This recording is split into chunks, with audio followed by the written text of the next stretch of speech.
3,000 years ago, an Egyptian priest prayed to the sun. At the same moment, a Greek farmer sacrificed to Zeus, and an Indian sage said, "They're all the same."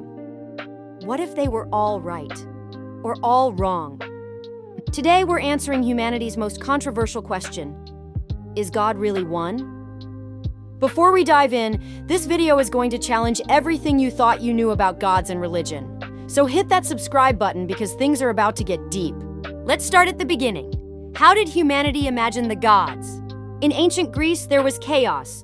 From chaos came Gaia, the earth. From Gaia came Uranus, the sky. From them came the Titans. And from the Titans, the 12 Olympian gods we all know. In Egypt, it was different. There was none, the primordial waters of nothingness. From none, the god Ra created himself. He spoke his own name into existence. Then from Ra came all the other gods. In Norse mythology, there was ice and fire. When they collided, they created Ymir, the first giant. Odin and his brothers killed Ymir and used his body to create the entire world. Notice something? Every single mythology starts with one source: chaos, none, Ymir. They all began with unity before splitting into many gods. Now here's where things get really interesting. Let's talk about Zeus. Yes, there are 12 Olympian gods, but Zeus has a special title: Father of gods and men.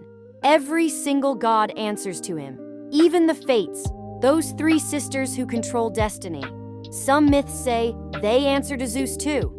And here's the kicker. The ancient Greek philosophers Plato and Aristotle, they believed in one ultimate reality. Plato called it the one or the good.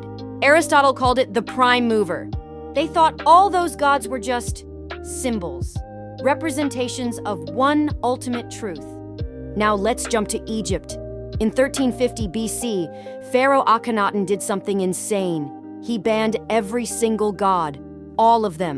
He said, "From now on, we worship only Aten, the sun disk." This was the world's first recorded monotheistic revolution. And get this, some historians believe Moses lived in Egypt during this exact period. Coincidence? But wait, there's more.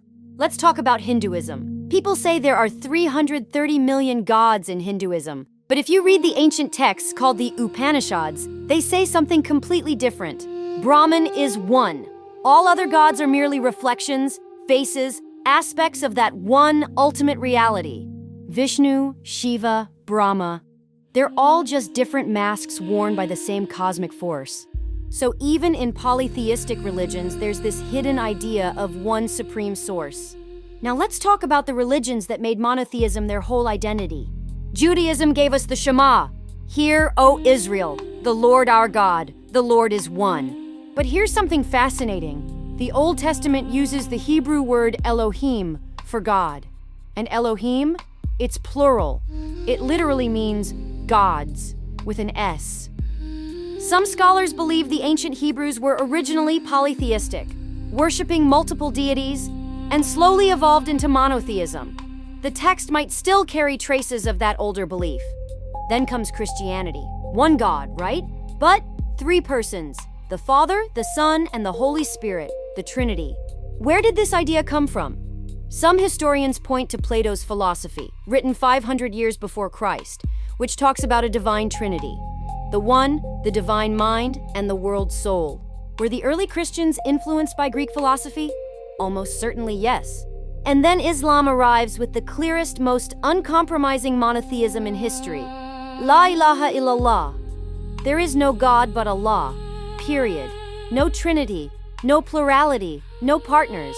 But even the Quran references ancient mythologies. The people of Ad, the people of Thamud, the Jinn, stories that echo ancient Arabian and Mesopotamian myths. So here's where your mind is going to explode. Look at these parallels across completely different cultures. Every religion has a supreme power. Zeus in Greece, Ra in Egypt, Odin in the Norse lands, Allah in Islam, God in Christianity, Brahman in Hinduism. Every religion has messengers: Hermes in Greece, Thoth in Egypt, Gabriel in Islam and Christianity, angels, divine intermediaries between gods and humans. Every religion has an afterlife. The Greeks had Hades. The Egyptians had the Duat. Christianity and Islam have heaven and hell. And here's the big one. Almost every ancient culture has a flood story. The Greeks have Deucalion's flood. The Mesopotamians have the Epic of Gilgamesh. The Bible has Noah's flood. The Hindu texts have Manu's flood. Even the Chinese have Gunyu and the Great Flood. Different names, different details, but the same story. Joseph Campbell, the famous mythologist, said it best. All myths are telling the same story, only the costumes are different. Carl Jung, the psychologist, called it the collective unconscious. He believed all humans share the same deep psychological patterns, the same archetypes. And that's why our gods and myths look so similar. So what's the answer? Is God one? Here are your 3 options. Option 1. There is one true God, and different cultures have understood and described that God in different ways. The names change, the stories change, but the source is the same. Option 2. The human brain is evolutionarily programmed to create the concept of a supreme power. It helped our ancestors survive, cooperate, and build civilizations. So every culture independently invented similar gods because our brains work the same way. Option 3. It's all completely made up, and the similarities are just coincidence. Humans face the same challenges: death, natural disasters, the unknown, so we invented similar stories to cope with them. Which one is true? I honestly don't know. And maybe that's the point.